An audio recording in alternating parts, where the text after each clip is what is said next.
Media Kala mempersembahkan Ya da'wat al-khairi wal-nuri wal-bishri Ya da'wat al-khairi wal-nuri wal-bishri Afdiki bid-dunya wal-ruhi wal-'um. Bismillahirrahmanirrahim. Alhamdulillahi rabbil alamin. Wabihi nasta'inu ala umuri din waddin. Wassalatu wassalamu ala ashrafil anbiya wal mursalin wa ala alihi wa ashabihi wa man tabi'ahu ila yaumiddin. Amma ba'd.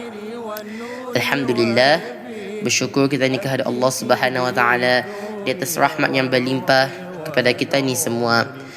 Salawat dan salam ke atas junjungan kita baginda Muhammad sallallahu alaihi wasallam serta keluarga dan sahabat sekalian. Okey. Saya akan mengongsikan sedikit seberapa mengenai tentang kehidupan dengan Al-Quran. Sebagai seorang hafazul Quran, memang kena tahu bahawa tugas seorang hafazul Quran iaitu menghafaz Al-Quran.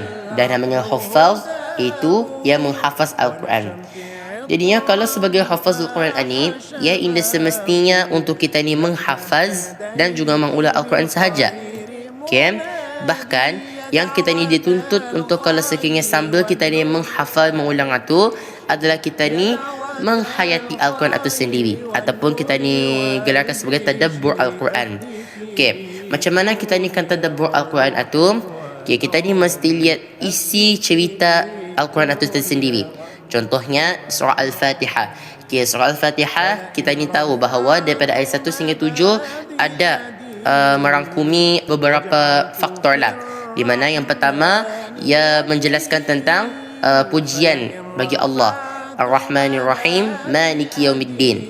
Kemudian menerangkan tentang siapa yang layak untuk disembah.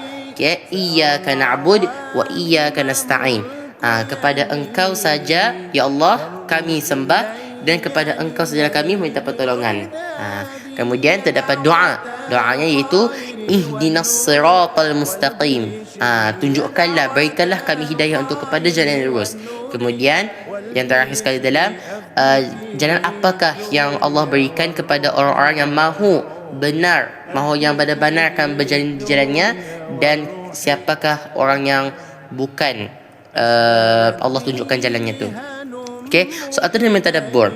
So jadinya Al-Quran ini, kalau kita ingin tahu, Al-Quran ini bukan sahaja untuk kita ni menghafaz, membaca, tetapi untuk kita ni mentadabbur Al-Quran itu sendiri. Jadinya Al-Quran ini umpama sebagai makanan kita ni. Kenapa saya cakap Al-Quran ini sebagai makanan kita ni? Kerana contoh kalau kita ni makan, kalau sekarang kita ni nak makan, apa rasa kita ni? Kebulur kan? So sama juga Al-Quran. Al-Quran ini umpama makanan hati kita ni. Kalau sebenarnya Al-Quran itu hilang, let's say kalau sekiranya sahabi kita ni nak membaca Al-Quran, apatah lagi kalau sebagai hafazul Quran kita ni nak mengulang muka surat ke surah yang kita ni sudah hafal itu, so memang akan lenyap. Kalau kita ingin menjaga benar-benar, dan kalau kita ni rasa diri kita tu dah tenang, so lihatlah. So kita ni mesti reflect balik diri kita ni tu. Kerana Al-Quran ini ia sebagai zikir. Seperti mana Allah berfirman dalam surah Ar-Ra'd, alladzina amanu wa tatma'innu qulubuhum bi dzikrillah. Ala bi dzikrillah tatma'innul qulub. Di mana hati orang beriman ini adalah orang yang selalu mengingati Allah. Dan ingatlah bahawa orang yang selalu mengingati Allah tu hatinya akan menjadi tenang. So Al-Quran ini pun sama juga. Al-Quran yang telah datang kepada manusia, kepada diri kita ni tu sebagai apa? Sebagai syifa'ul lima fis sudur wa huda wa rahmatul lil mu'minin. Iaitu penyembuh bagi segala penyakit yang ada, sama ada dari jisim ataupun rohani. Kemudian huda, hidayah, wa rahmah, dan juga rahmah untuk kepada sekalian orang-orang beriman. Jadinya untuk akhirnya saya ingin mengingatkan kepada hafazul Quran, kepada qari'ul Quran, yang membaca, yang menghafaz, apatah lagi yang bersungguh-sungguh mujtahid dalam mempelajari ilmu Al-Quran. Saya harap semoga saja kita ni semua dapat istiqamah dalam kita ni mempelajari ilmu Al-Quran ini. So ingatkan lagi sekali, Al-Quran merupakan makanan kita ni. makanan hati kita ni. Di mana kalau hati tenang, insya-Allah. Dan kalau sekiranya hati kita tu rasa indah tenang, indah nyaman apa, so kita ni cubalah.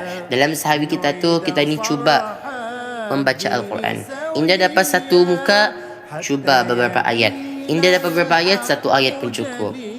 Jadinya saya harap semoga saja kepada hafazul Quran, semoga saya sentiasa istiqamah dalam menghafaz dan juga mengulang Al-Quran, dan semoga juga Al-Quran itu menjadi pegombela dan juga memberikan syafaat pada kita ni di hari kiamat. Wallahu ta'ala alam. Sekian, wabillahi taufiq wal hidayah. Assalamualaikum warahmatullahi ta'ala wabarakatuh. Dengan ini kita telah sampai ke penghujungnya. Semoga pengisian tadi memberi sedikit sebanyak manfaat dengan izin Allah Subhanahu wa taala. Sekian sahaja dari kami. Wassalamualaikum warahmatullahi wabarakatuh. أفديك بالدنيا والروح والعمر.